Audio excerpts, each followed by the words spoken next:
Bible tells us that Mary and Joseph walked for days, knocked on doors, and were turned away, trying to find shelter to give birth, until finally someone took them in, until finally someone decided to help. A journey ended well because of the giving and compassion of strangers. Paul and Debbie Henning hope the journey they're currently on ends well too, and they believe with the new year comes new opportunities. You see, Paul and Debbie are homeless, jobless, and as of last month, 6 out of their 7 children were placed in foster care. But it wasn't always this way for the Hennings. Paul held a job, a janitor with the city school district.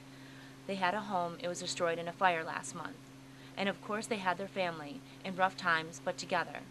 So how did this well-intentioned family get here? A series of troubling events, really. From mental illness to problems with the system that aims to provide a safety net to those in need, to, well, just plain bad luck. The kind of luck that could really happen to any of us. One thing led to another, you know. The biggie was the house burning down on 541 Clifford, you know. The fact that I wasn't earning enough money for my job because of all the problems that we were having at home. The fire, being homeless because of that, being displaced, going from one hotel to the other. Trying to deal with everything as it pops up, you know. Now we're at the point where do we go from here, you know? They are truly examples of so many cases in society today where multiple problems have just arisen and that they're just kind of partly suffocated with those problems, and it's hard for them to kind of get out of the cycle of poverty.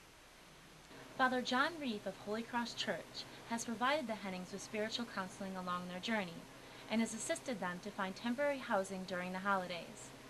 This time of year gets people thinking about the real meaning of what Christ himself is all about as the poor infant born of a very poor mother, and this touches the hearts of people the world over and has for centuries.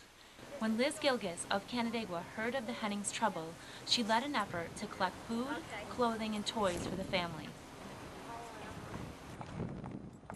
I think it's the Christmas season, and it feels like it's a Christmas Carol live, and I couldn't turn my back to someone in need. I just got an emergency email, and I felt I have to do what I can do. For now, though, the Hennings are still struggling, still trying to find their way, and still without their children, hoping this new year will be different.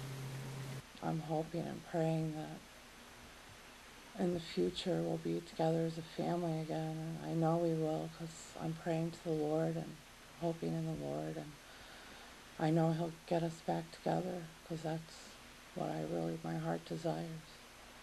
So. For MPNNow.com, I'm Maggie Ramsey.